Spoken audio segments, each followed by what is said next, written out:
ಹರಿಯಾಣ ವಿಧಾನಸಭಾ ಚುನಾವಣೆಗೆ ಒಂದೇ ಹಂತದಲ್ಲಿ ಮತದಾನ ನಡೆಯಿತು.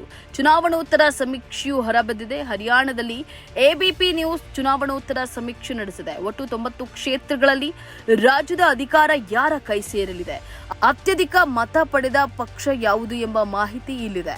ಬಿಜೆಪಿ 2014ರಿಂದಲೂ 2 ಬಾರಿ ಗೆದ್ದು ಬೀಗಿದೆ.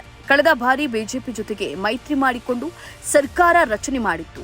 ಈ ಬಾರಿ ಆಡಳಿತ ವಿರೋಧಿ ಅಲೆ ಎದುರಿಸಿತ್ತು ಎನ್ನಲಾಗಿದೆ. ಹೀಗಾಗಿ ಇಲ್ಲಿ ಗೆಲುವು ಕಷ್ಟ ಎನ್ನಲಾಗ್ತಾ ಇದೆ. ಬಿಜೆಪಿ ವಿರುದ್ಧ ನಿರುದ್ಯೋಗ ಸೇರಿದಂತೆ ಕೆಲವು ಸ್ಥಳೀಯ ಸಂಸ್ಥೆಗಳ ಸಮಸ್ಯೆಗಳನ್ನು ಅಸ್ತ್ರವಾಗಿ ಮಾಡಿಕೊಂಡು ಕಾಂಗ್ರೆಸ್ ತೀವ್ರ ಪೈಪೋಟಿಯನ್ನ ಒಡ್ಡಿದೆ.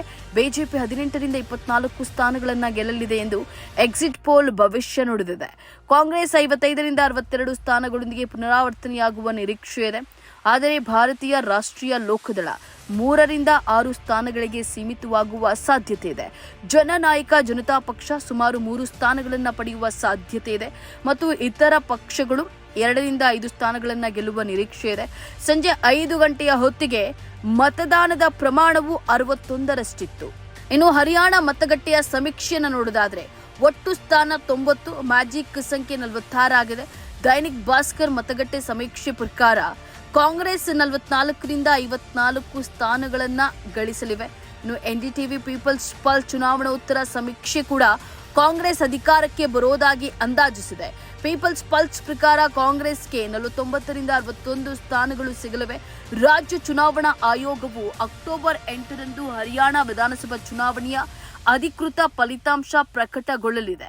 ಜಮ್ಮು ಮತ್ತು ಕಾಶ್ಮೀರ ಮತಗಟ್ಟೆ ಸಮೀಕ್ಷೆ ಒಟ್ಟು 90 ಸ್ಥಾನ, ಮ್ಯಾಜಿಕ್ ಸಂಖ್ಯೆ ಇಲ್ಲೂ ಕೂಡ 46 ಆಗಿದೆ. ಇನ್ನು ದೈನಿಕ್ ಭಾಸ್ಕರ್ ಮತಗಟ್ಟೆ ಸಮೀಕ್ಷೆ ಪ್ರಕಾರ ಜಮ್ಮು ಮತ್ತು ಕಾಶ್ಮೀರದಲ್ಲಿ ಕಾಂಗ್ರೆಸ್ಗೆ 35ರಿಂದ 40 ಸ್ಥಾನಗಳು ಸಿಗಲಿವೆ. ಇನ್ನು ಬಿಜೆಪಿಗೆ 20ರಿಂದ 25 ಸ್ಥಾನಗಳು ಗಳಿಸಿವೆ. ಇನ್ನು ಎನ್ಡಿಟಿವಿ ಪೀಪಲ್ಸ್ ಪಲ್ಸ್ ಪ್ರಕಾರ ಜಮ್ಮು ಕಾಶ್ಮೀರದಲ್ಲಿ ಕಾಂಗ್ರೆಸ್ ಸರಳ ಬಹುಮತವನ್ನ ಪಡೆಯಲಿದ್ದು 46ರಿಂದ 50 ಸ್ಥಾನಗಳನ್ನು ಗಳಿಸಲಿವೆ. ಇನ್ನು ಬಿಜೆಪಿಗೆ 23ರಿಂದ 27 ಸ್ಥಾನಗಳು ಪಡೆಯಲಿವೆ ಎಂದು ಅಂದಾಜಿಸಲಾಗಿದೆ.